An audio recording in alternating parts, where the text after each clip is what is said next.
ओम श्री परमात्मने नमः. श्रीमद् भगवद्गीताभ्यासः प्रथमोऽध्यायः. अर्जुन विषाद योग. शंखवादनाचा परिणाम व अर्जुनाचे श्रीकृष्णांना निवेदन. श्लोक आहेत 19 ते 23. श्लोक 19. सघोषोधार्तराष्ट्राणां हृदयानि व्यदारयत् नभश्च पृथिवीं चैव स्तुमूलो व्यनुनादयन्. पदच्छेद. सः घोषः धार्तराष्ट्राणां हृदयानि व्यदारयत् नभः च पृथिवीं च एव तुमुलः व्यनुनादयन्. इथं संधी आहे सघोषो धार्तराष्ट्राणां. सहा घोषः धार्तराष्ट्राणां. सहा घोषः इथं सच्या पुढच्या विसर्गाचा लोप झालेला आहे आणि घोषो धार्तराष्ट्राणां इथं विसर्गाचा उ झालेला आहे. पुढचा आहे नभश्च. नभहाच विसर्गाचा श झालेला आहे आणि त्याच्या पुढे आहे चैव च एव. हा वृद्धी संधी आहे. त्याच्या पुढे आहे तुमुलो व्यनुनादयन. तुमुलः व्यनुनादयन. इथं विसर्गाचा उ झालेला आहे. शब्दार्थ हा व्याकरणमच. सहा तत्सर्वनाम पुल्लिंगी प्रथमा एक वचन. तो घोषः घोष पुल्लिंगी प्रथमा एक वचन. सहा हे घोषः करता आलेलं दर्शक सर्वनामे. सहा घोषः तो घोष. धार्तराष्ट्राणाम. धार्तराष्ट्र पुल्लिंगी षष्ठी बहुवचन. धार्तराष्ट्र म्हणजे कौरव. धृतराष्ट्रस्य अपत्यम पुमान. सहा धार्तराष्ट्रः. आता हे पुष्कळ आहेत, 100 आहेत, म्हणून धार्तराष्ट्राणाम षष्ठी बहुवचन केलेले. हृदयानी. हृदय नपुसकलिंगी प्रथमा द्वितीया बहुवचन. इथं द्वितीय बहुवचन कारण ते कर्म आहे. व्यदारयत वि अधिक द्रुदार 10वा गण परस्मैपद. प्रथम भूतकाळ तृतीय पुरुष एक वचन. विदारण करणे. नभः नभस नपुसकलिंगी प्रथमा द्वितीया एक वचन. नभस म्हणजे आकाश. च हे अव्यय आहे आणि या अर्थी. पृथिवीम पृथिवी स्त्रीलिंगी द्वितीया एक वचन. पुन्हा च हे अव्यय आलेलं आहे. एव हे अव्यय आलेलं आहे. तुमुलः तुमुल विशेषण पुल्लिंगी प्रथमा एक वचन. तुंबळ. व्यनुनादयन वि अधिक नुद 6वा गण परस्मैपद. प्रयोजक कर्तरी वर्तमान काळवाचक धातुसाधित विशेषण पुल्लिंगी प्रथमा एक वचन. प्रतिध्वनी करत राहणाऱ्या. वि अधिक नुद म्हणजे प्रतिध्वनी होणे. प्रयोजक प्रतिध्वनी करणे. आता या श्लोकामध्ये पहिल्या चरणात व्यदारयत हे क्रियापद आलेलं आहे. त्याचा कर्ता आहे सहा घोषः व्यदारयत. त्या घोषाने विदीर्ण केले. काय विदीर्ण केले? हृदयाने व्यदारयत. हृदय विदीर्ण केली. कुणाची? धार्तराष्ट्राणां. सहा घोषः धार्तराष्ट्राणां हृदयाने व्यदारयत. त्या घोषाने कौरवांची हृदये विदीर्ण केली. तो घोष कसा होता? नभः च पृथिवीं च एव तुमुलः व्यनुनादयन्. नभः म्हणजे आकाश आणि पृथ्वी यांना व्यनुनादयन यांच्यामध्ये प्रतिध्वनित होणाऱ्या किंवा आपल्या आवाजानं दिशा दणाणून सोडणाऱ्या अशा प्रतिध्वनीनं त्या आवाजानं कौरवांची हृदये विदीर्ण केली. इथं व्यनुनादयन हे घोषहाचं विशेषण आहे. घोषः पुल्लिंगी प्रथमा एक वचन. व्यनुनादयन हेही कर्तरी वर्तमान काळवाचक धातुसाधित विशेषणाचं पुल्लिंगी प्रथमा एक वचन आहे. अन्वय बघूया. नभः च पृथिवीं च एव व्यनुनादयन सहा तुमुलः घोषः धार्तराष्ट्राणां हृदयानि व्यदारयत. पृथ्वी आणि आकाश सुद्धा प्रतिध्वनीने दणाणून सोडणाऱ्या त्या शंखांच्या तुंबळ घोषाने कौरवांची हृदये विदीर्ण केली. भीष्माने शंख फुंकल्यावर श्रीकृष्ण व अर्जुन यांनी आपापले शंख वाजवून आपण युद्धात सज्ज असल्याचे सांगितलं. त्यांच्या शंखवादनानंतर इतर पांडवांनी व पांडव पक्षीय योद्ध्यांनी एकाच वेळी आपापले शंख वाजवले. अर्थातच त्यामुळे शंखांचा मोठा आवाज झाला. त्या आवाजाने कौरवांची हृदये विदीर्ण झाली असं म्हटलेलं आहे. कदाचित पांडव अजूनही युद्धातून माघार घेतील अशी कौरवांना शक्यता वाटत असावी. पण पांडव पक्षातील वीरांनी केलेल्या शंखनादामुळे आता ती शेवटची आशाही विदीर्ण झाली आणि युद्ध अटळ ठरले. 5 पांडव, श्रीकृष्ण आणि इतर पांडवांच्याकडच्या वीरांनी ज्या वेळेला शंखनाद केला त्यावेळेला त्याचा आवाज संपूर्ण आकाशामध्ये भरून राहिला. त्याचे पुन्हा पुन्हा प्रतिध्वनी उमटत होता आणि त्यामुळं तो आवाज, तुंबळ असा आवाज, त्या आवाजाने कौरवांची हृदये विदीर्ण केली. पुढचा श्लोक आहे 20वा आणि ते वाक्य 21व्या श्लोकाच्या पूर्वार्धात पूर्ण होतंय, म्हणून आपण हा 1.5 श्लोक जोडून घेत आहोत. श्लोक 21वा. अथ व्यवस्थितान् दृष्ट्वा धार्तराष्ट्रान् कपिध्वजः प्रवृत्ते शस्त्रसम्पाते धनुरुद्यम्य पाण्डवः ऋषिकेशं तदा वाक्यम् इदमाह महीपते. पदच्छेदः. अथ व्यवस्थितान् दृष्ट्वा धार्तराष्ट्रान् कपिध्वजः प्रवृत्ते शस्त्रसम्पाते धनुः उद्यम्य पाण्डवः ऋषिकेशं तदा वाक्यम् इदम् आह महीपते. इथं संधी कुठलं आहे? व्यवस्थितान् दृष्ट्वा जोडून लिहिलेलं आहे. व्यवस्थितान् दृष्ट्वा. धनुरुद्यम्य, धनुः उद्यम्य. इथं विसर्गाचा र झालेला आहे आणि वाक्यम इदम आह, वाक्यम इदम आह. मागच्या म या व्यंजनात पुढचा स्वर मिसळून म व्यंजन पूर्ण झालंय. यांचा आता शब्दार्थ आणि व्याकरण बघूया. अथ म्हणजे नंतर, अव्यय आहे.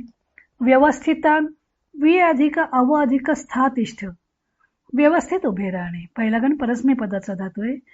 कर्तरी भूतकाळवाचक धातू साधित विशेषण, पुल्लिंगी द्वितीया बहुवचन.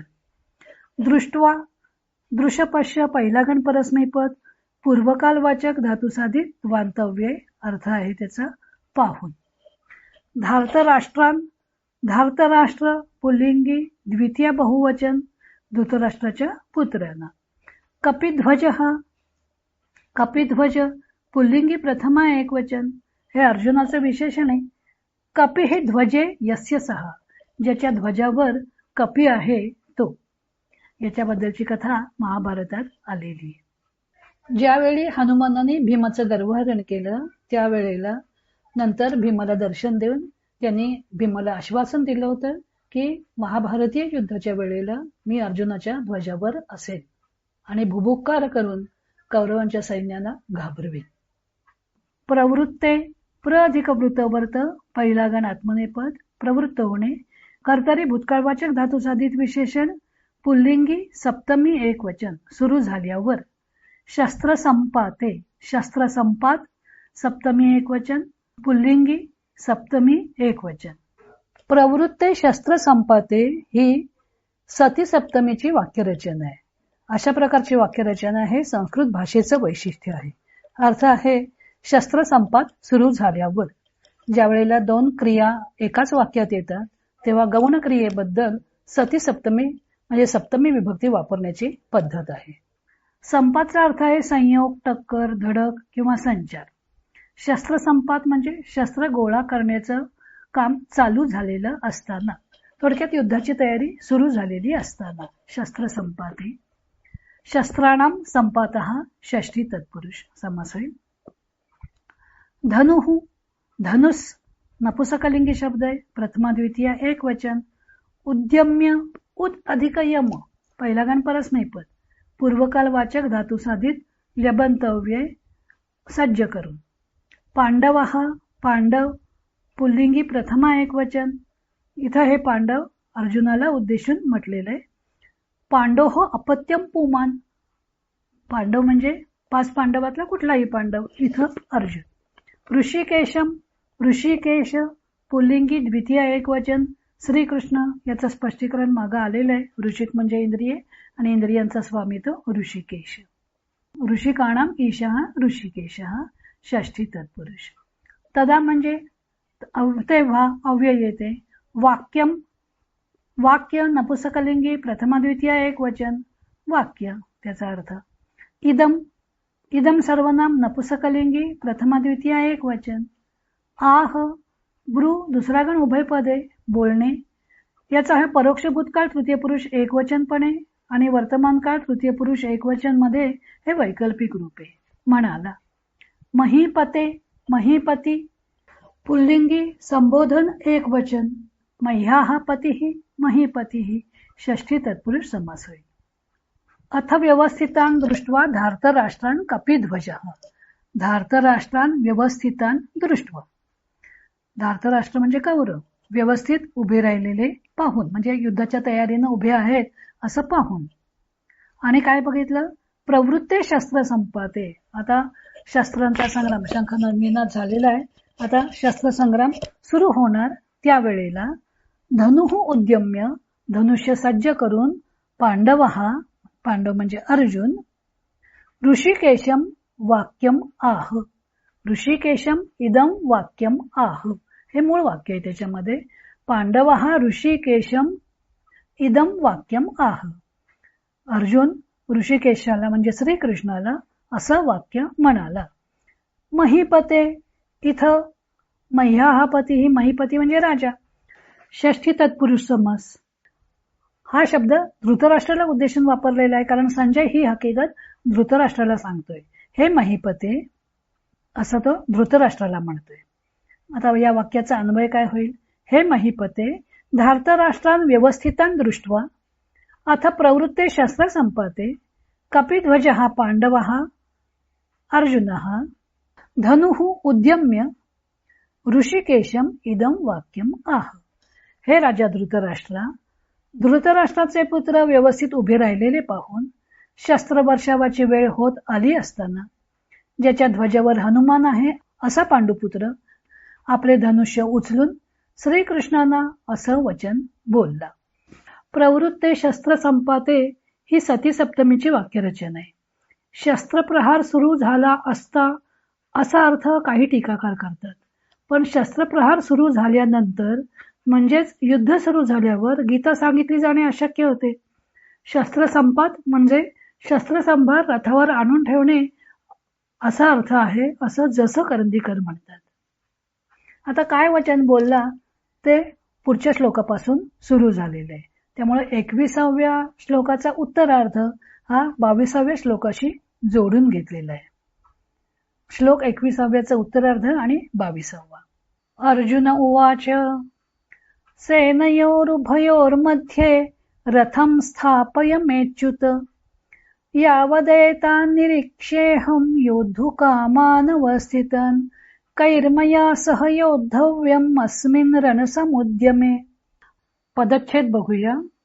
अर्जुनः उवाच सेनयोः उभयोः मध्ये रथं स्थापय मे अच्युत यावद् एतान् निरीक्ष्ये अहं योद्धुकामान् अवस्थितान् कैः मया सह योद्धव्यम् अस्मिन् रणसमुद्यमे. इथं संधी कुठले झालेत, अर्जुन उवाच, अर्जुनः उवाच विसर्गाचा लोप झालेला आहे. सेनयोर उभयोर मध्ये दोन्ही ठिकाणी विसर्गाचा र झालेला आहे. सेनयोः उभयोः मध्ये.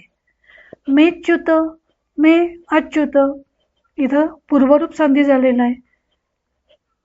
यावत एतान निरीक्षेहम, यावत एतान हा व्यंजन संधी आहे, तिसरं व्यंजन आलेलं आहे. एतान निरीक्षे इथं नलानं जोडून दिलेलं आहे. निरीक्षे अहम हाही पुन्हा पूर्वरूप संधी आहे मेच्युत सारखा. योद्धू कामान अवस्थितान इथं न या व्यंजनामध्ये पुढचा स्वर मिसळलेला आहे. शब्दार्थ हा व्याकरणमच. अर्जुन हा उवाच, अर्जुन म्हणाला. अर्जुन हा अर्जुन पुल्लिंगी प्रथमा एक वचन, उवाच वच दुसरा गण परस्मैपद, ब्रू दुसरा गण उभयपद, याचं ते परोक्ष भूतकाळ तृतीय पुरुष एक वचने. अर्जुन उवाच, अर्जुन हा उवाच, अर्जुन म्हणाला.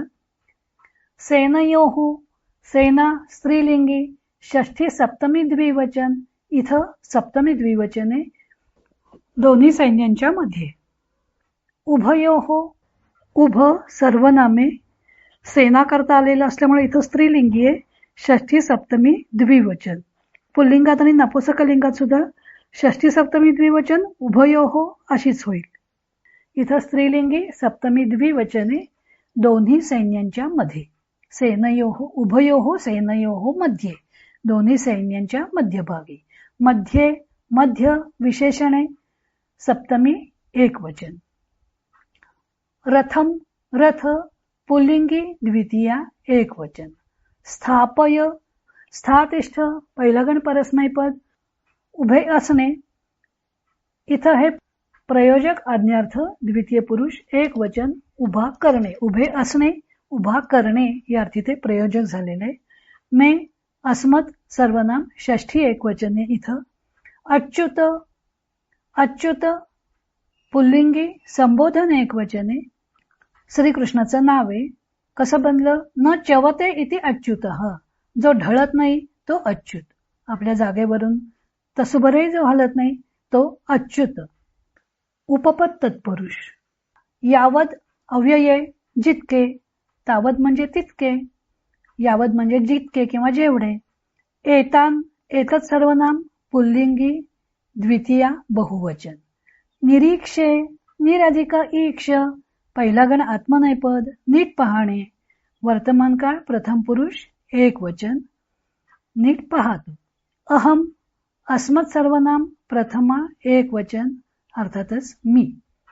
योद्धू कामान योद्धू काम पुल्लिंगी द्वितीया बहुवचन. योद्धुम कामः यस्य सः बहुव्रीही समास. काम म्हणजे इच्छा, ज्याची लढण्याची इच्छा आहे असं. अवस्थितान अव अधिक स्थातिष्ठ पहिला गण परस्मैपद असणे. कर्तरी भूतकाळवाचक विषय धातुसाधित विशेषण पुल्लिंगी द्वितीया बहुवचन स्थित असलेले. कैही किम सर्वनाम पुल्लिंगी तृतीया बहुवचन कोणाशी. मया अस्मत् सर्वनाम तृतीया एक वचन. सह हे अव्यय आहे, त्याचा अर्थ आहे बरोबर. माझ्या बरोबर, तुझ्या बरोबर अशा अर्थाचं बरोबर. राईट या अर्थी बरोबर नव्हे. योद्धव्यम युद्ध चौथा गण आत्मनेपद युद्ध करणे. कर्मणी विद्यार्थी धातुसाधित विशेषणे नपुसकलिंगी प्रथमा द्वितीया एक वचन. अस्मिन इदम सर्वनाम पुल्लिंगी सप्तमी एक वचन. रणसमुद्यमे रणसमुद्यम पुल्लिंगी सप्तमी एक वचन. रणस्य समुद्यमः समुद्यम म्हणजे व्यापार.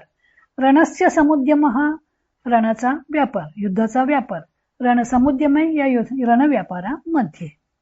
हे झालं त्याचा पदच्छेद आणि व्याकरण. आता पहिल्या ओळीमध्ये स्थापय हे क्रियापद आलेलं आहे. सेनयोर उभयोर मध्ये रथम स्थापय मेच्युत. हे अच्युत मे रथम स्थापय. हे वाक्य झालं मूळ वाक्य. स्थापय प्रयोजक आज्ञार्थ द्वितीय पुरुष एक वचने. याचा अर्थ तिथं दिलेला नसला तरी त्याचा कर्ता आहे त्वम. त्वम मे रथम स्थापय. तू माझा रथ उभा कर. हे अच्युत हे श्रीकृष्ण त्वम मे रथम स्थापय. तू माझा रथ उभा कर. कुठं उभा कर? सेनयोः उभयोः मध्ये. दोन्ही सैन्यांच्या मध्यभागी. कौरव पांडवांचं सैन्य जे लढायला जमलेले त्या दोन्ही सैन्यांच्या मध्यभागी माझा रथ उभा कर. आता हे त्यानं का सांगितलंय त्याचं कारण पुढच्या श्लोकात आलेलं आहे. यावद एतान निरीक्षे अहम योद्धू कामान अवस्थितान. इथं क्रियापदे निरीक्षे प्रथम पुरुषी एक वचनी क्रियापदे. मराठीप्रमाणे प्रथम पुरुष एक वचन.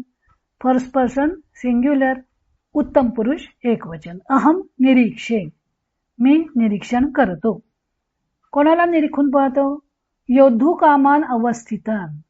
युद्धाच्या इच्छेने इथे जे उभे राहिलेले आहेत त्यांना मी नीट पाहून घेतो. यावत तोपर्यंत म्हणजे जेव्हा तू रथ उभा करशील दोन्ही सैन्यांच्या मध्ये तेव्हा मी हे योद्धे पाहून घेतो. का पाहून घेतो? तर कैही मया सह योद्धव्यम. कैही सह मया योद्धव्यम. कैही सह सह हे अव्यय आहे बरोबर या अर्थी आणि त्याला तृतीय विभक्तीची अपेक्षा असते. कैही सह म्हणजे कोणाबरोबर? मया योद्धव्यम मला युद्ध करायचंय. मया योद्धव्यम हा भावे प्रयोग आहे. अहम युद्धेय मी लढावं ते मी पाहून घेतो. अस्मिन रणसमुद्यमे या आजच्या रणव्यापारामध्ये मला कोणाबरोबर युद्ध करायचं आहे ते मी पाहून घेतो, तर त्याकरता माझा तू रथ या दोन्ही सैन्यांच्या मध्ये नेऊन उभा कर. आता इथं सेनयोः उभयोः मध्ये म्हटलेलं आहे, दोन्ही सैन्यांच्या मध्यभागी. त्याच्याशिवाय त्याला कौरव पक्षामध्ये कोण कोण सैनिक आहेत लढण्याकरता आलेले, पुढच्या फळीत कोण आहेत, मागच्या फळीत कोण आहेत, सैन्याची रचना कशी आहे ते नीट कळलं नसतं आणि ते त्याला नीट निरखून पाहायचंय. निरीक्षण म्हटलंय, निरखून पाहायचंय. आणि म्हणून त्यानं श्रीकृष्णांना आपला रथ दोन्ही सैन्यांच्या मध्यभागी नेऊन उभा करायला सांगितलेलं आहे. पुन्हा एकदा अन्वय आणि अर्थ बघूया. अन्वय. अर्जुनः उवाच अच्युत सेनयोः उभयोः मध्ये मे रथम स्थापय यावद अहम एतान अवस्थितान योद्धुकामान निरीक्षे अस्मिन् रणसमुद्यमे कैः सह मया योद्धव्यम इति पश्यामि. असा पण एक पदार्थ क्रियापद त्याच्यामध्ये घातलेलं आहे. अर्जुन म्हणाला, हे अच्युता, दोन्ही सैन्यांच्या मध्यभागी माझा रथ उभा कर, म्हणजे युद्धाची इच्छा करून त्यासाठी तयार असलेले हे सर्व योद्धे मी अवलोकन करेन, मी नीट पाहून घेईन आणि या रणसंग्रामामध्ये मला कोणाबरोबर युद्ध करायचं आहे तेही मी पाहून घेईन. अर्जुनाचं हे वागणं एखाद्या धुरंधर योद्ध्याला शोभीसच आहे. कौरवाने रचलेला व्यूह, पुढच्या फळीत असणारे योद्धे, असे सैन्याचे निरीक्षण करून त्याला आपली रणनीती आखायची होती आणि म्हणून तो आपला रथ दोन्ही सैन्यांच्या मध्यभागी उभा कर असं श्रीकृष्णानं सांगत आहे. तीच गोष्ट तो पुढच्या श्लोकातही सांगत आहे. श्लोक 23. योत्स्यमानान् वेक्षेऽहं य एतेऽत्र समागताः धार्तराष्ट्रस्य दुर्बुद्धेर्युद्धे प्रियचिकीर्षवः. पदच्छेदः. योत्स्यमानान् अवेक्षे अहं ये एते अत्र समागताः धार्तराष्ट्रस्य दुर्बुद्धेः युद्धे प्रियचिकीर्षवः. इथं संधी कुठं कुठं आहेत? योत्स्यमानान् वेक्षेऽहं, योत्स्यमानान् अवेक्षे अहं. पुढचा आहे य एतेत्र, ये एते अत्र. ये एते पहिल्या पदाच्या अंती ए आलेला आहे, पुढे स्वर आलाय, म्हणून त्या एला अय असा आदेश झाला. म्हणजे पायमोडक व्यंजन य अधिक अय अधिक एते. आता अय मधल्या यचा विकल्पानं लोप होतो, म्हणून व्यंजनामध्ये अ तेवढा मिसळला, यचा लोप झाला आणि य तेवढं शिल्लक राहिलं. य एते, ये एते. आणि एते अधिक अत्र पहिल्या पदाच्या अंती ए किंवा ओ आणि पुढे ऱ्हस्व अ, आ नाही, अ असेल, त्या अ चा लोप होतो आणि त्याच्याऐवजी ते एस सारखं अवग्रह चिन्ह मध्ये येतं. य एतेत्र हा संधी कसा झाला? ये एते अत्र. पुढचे दुर्बुद्धेर युद्धे, दुर्बुद्धे हे युद्धे. इथं विसर्गाचा र झालेला आहे. शब्दार्थ हा व्याकरणमच. योत्स्यमानान युद्ध चौथा गण आत्मनेपद, द्वितीय भविष्यकाळवाचक कर्तरी धातू साधित विशेषण, पुल्लिंगी द्वितीय बहुवचन. अवेक्षे अव अधिक ईक्ष पहिला गण आत्मनेपद, पाहणे वर्तमान काळ प्रथम पुरुष एक वचन. अहम अस्मत् सर्वनाम प्रथमा एक वचन मी. ये यत सर्वनाम पुल्लिंगी प्रथमा बहुवचन. ये म्हणजे जे, यद म्हणजे जो जी जे, ये म्हणजे जे. एते एतत् सर्वनाम पुल्लिंगी प्रथमा बहुवचन. एतद म्हणजे हा ही हे, एते म्हणजे हे. अत्र अव्यये अर्थ आहे येथे. समागताः सम अधिक आ अधिक गमगच्छ पहिला गण परस्मैपद, अर्थ आहे गोळा होणे. कर्तरी भूतकाळवाचक धातू साधित विशेषण पुल्लिंगी प्रथमा बहुवचन, गोळा झालेले. धार्त राष्ट्रस्य, धार्त राष्ट्र पुल्लिंगी षष्ठी एक वचन. धार्त राष्ट्रस्य धृतराष्ट्र पुत्राचे. आता इथं एक वचन वापरलेले म्हणून याचा अर्थ दुर्योधनाचे असा अर्थ घ्यायचा आहे. दुर्बुद्धे हे दुर्बुद्धी रस्वईकारांत पुल्लिंगी षष्ठी एक वचन. दुर्बुद्धी समास आहे. दूर आणि बुद्धी दोन शब्द एकत्र येऊन समास बनला. दूर हे उपसर्गासारखं जर लागलेलं आहे ते दुष्ट या अर्थी आलेले आहे.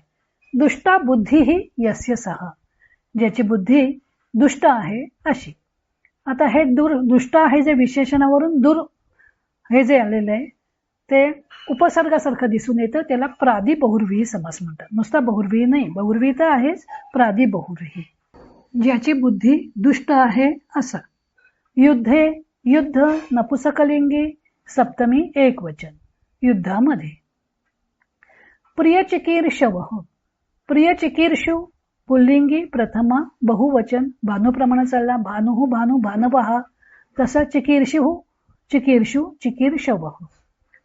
अर्थ आहे त्याचा प्रिय करण्याची इच्छा असणारे.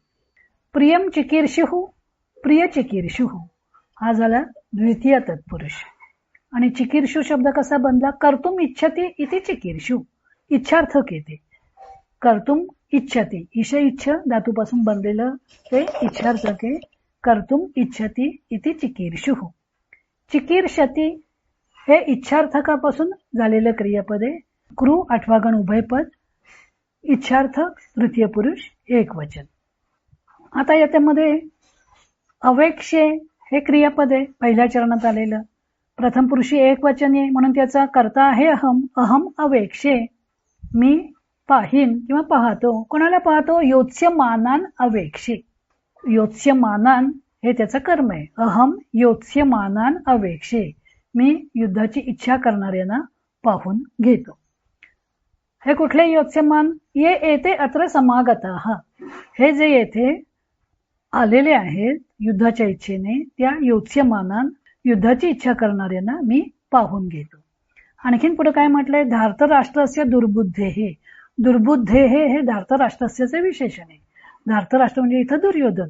दुर्बुद्धी अशा दुर्योधनाचे विशेषण असतं, तेही नामाप्रमाणच त्याचं लिंगवचन होतं. इथं दुर्बुद्धे हे पुल्लिंगी षष्ठी एकवचन झाले धार्तराष्ट्रस्य प्रमाण.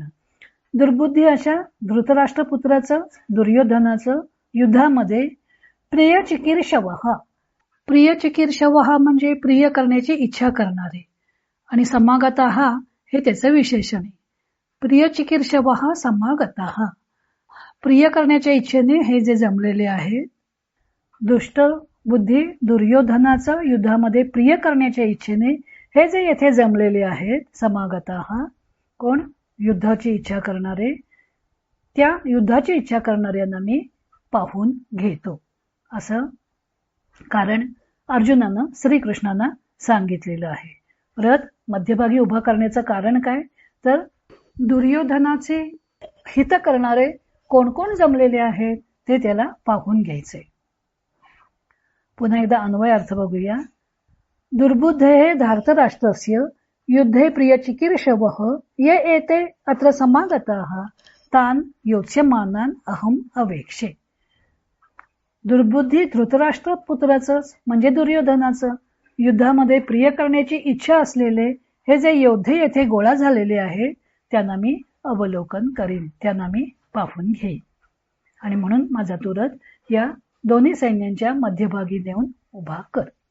आता पुढं श्रीकृष्णांनी तो रथ उभा केला आणि मग श्रीकृष्ण अर्जुनाशी काय बोलले ते सांगितलेलं आहे.